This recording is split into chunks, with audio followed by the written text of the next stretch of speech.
Then, as a Texans fan, we suffered a really, really heavy loss yesterday with Tank Dell. If you watch the game, great win over the Broncos.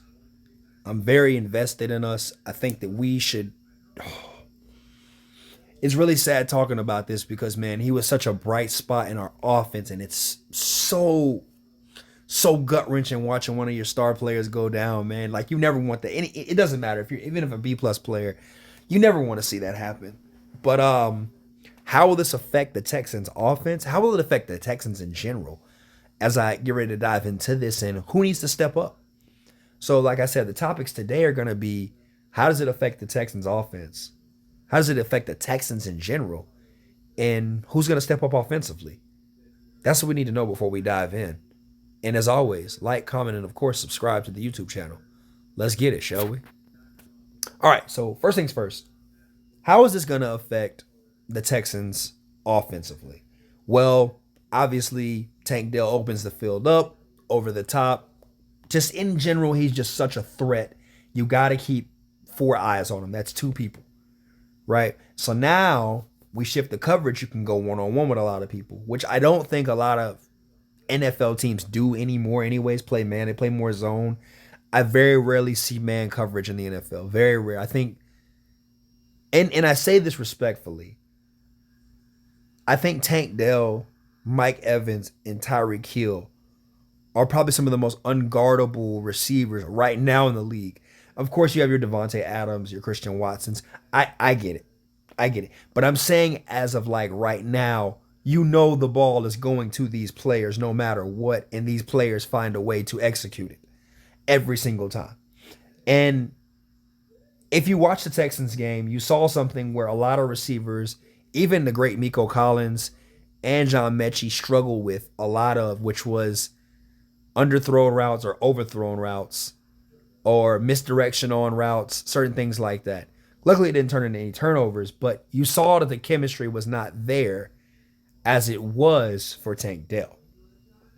So how does it affect the offense? Well, we need to find balance first, chemistry, flow, things that are going to work in their nature. So right now with Tank Dell missing, obviously, heavy reps with every receiver. You got to find your safety blanket. And everybody's going to say, oh, what about Tank Dell? I mean, what about Miko Collins? Miko Collins was great. He did a good job. Yes, he did. Miko did an exceptional job. I'm not taking anything away from Miko. Collins did his thing, playing like he's supposed to be playing. But now it's time for Noah Brown to step up again. Now it's time for, well, when Schultz comes back, he was out. But if Schultz comes back, he'll step up. But there's some guys that I really want to talk about that might get a heavy increase in the offense. And, of course, on top of that, to be real with you, show them that, hey, going forward, this could really work out for them.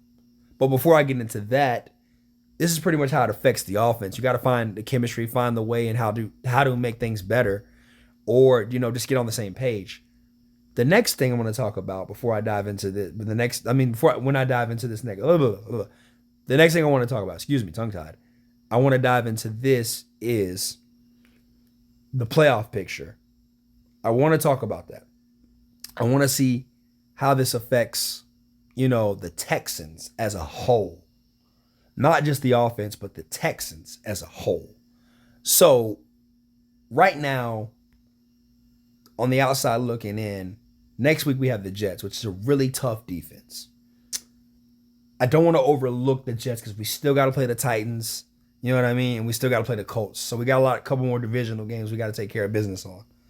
So we really need to win this game against the Jets.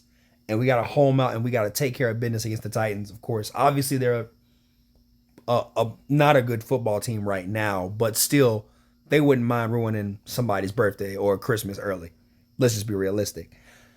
With all that taking place and being said, they know that Tank Dell is out. So obviously now, how we play in this Jets game is going to determine the future of how other defenses play against us in the next few set of games. So that's something that I want to see from the Texans, is more and more of, how are we going to game plan this? Bobby Slovic can't get very conservative with his play calling. He's got to start switching it up more. I've noticed that In the first half, we're dominating. The second half, it's more like we're just trying to play it safe too much. Where I kind of got to adopt the Bruce Arians method: no risk it, no biscuit. You know what I mean? And it's starting to show up more and more. I saw it a lot in, of course, the game yesterday against the Broncos. I saw it in the Arizona game. I seen it in the Jacksonville game. So we've got to start being more mindful of that and just coming out and attack and attack and attack. Shout out to CJ Stroud too, by the way, man. You're playing exceptionally well, man. If not Rookie of the Year, maybe MVP votes. I'm just saying. CJ's doing his thing. And it's crazy because I actually wanted Anthony Richardson over CJ. I totally am eating my words right now as a fan. I'm eating the heck out of my words. But that's kind of how I see it's affecting the Texans as a whole. Bobby Schroeder's got to come up with some more game plans offensively and find his new Tank Dell pretty much on the offense, which leads me to a great segue of this. The Texans players is going to step up. First things first, I also want to say this, and I didn't say it was going to be in order. Our defense really has been bringing they have really been bringing it with Will Anderson, Stingley, Jimmy Ward, Gennard. These guys really have been coming full throttle. So I just want to say shout out to our defense. A lot of those guys were there last year, but they weren't on the field at the same time. So I'm kind of liking how we're looking on defense. Now, the next player is going to step up. This is going to be both sides of the ball. We saw Will Anderson's come out game yesterday. But check this out. Malik Collins is going to be an X factor for us. You know what we got on the edges with Jonathan Gennard and with Will Anderson? Malik Collins is the guy you need to watch out for defensively. Stingley, obviously, now he's looking like a number 3 overall pick. Now he's playing like that. 2 interceptions yesterday. Come on now. Now he's playing like that. You got Peachtree, we got Ward. We got everything covered. We're starting to get things covered in the secondary a lot more better. It's just that linebacker and that interior side of the D-line. That's what we need to work on. So Malik Collins has got to really step it up big time on the defensive side of the ball. Offensively, crazy enough, and I'm not going to lie to you guys, I think that Brevin Jordan and Xavier Hutchinson are about to really shock the NFL a lot. The reason why I say we need to bring out Weapon X is because we're only using them in the run game, and we use Tank Dell the same way. Not so much in the run game, I'm sorry. More like the jet sweeps and stuff like that. It's time to see Xavier Hutchinson really go down the field, run some true receiving routes. I'm ready to see that out of this player. And we drafted him in the 6th round, I believe, if I'm not mistaken, 6th or 5th round. So this, obviously it's time to see what we got. Mechie's got to step up too, which I think Mechie, because he had that cancer, he's coming back. So, I really don't want to write Mechie off just yet. I think he's just getting his feet back under him. But when he gets on board, I think it's going to be a problem. However, man, I'm not going to lie to you guys. Miko Collins knows that he's number 1, and he's playing like number 1. So, like I said, these are the players that I want to see step up more and more. Even the running game's got to step up. The running game's got to come with... I wouldn't be surprised if the Texans come out and we run the ball at least 30 times against the Jets. Because we got Damian Pierce and Singletary back there, and we got a really decent B-plus offensive line. We'll really have a strong side with Titus Howard and, of course, my boy Lermy Tunsil. So, dude, they've got to start this run game. This run game has to become existence. Like, you have to make this happen. So that's where I'm saying it with the Texans. Stepping up with these players while Tank Dell's absence is gone on the offensive side of the ball. Defensively, I'm not too mad at them because they're doing what they need to do.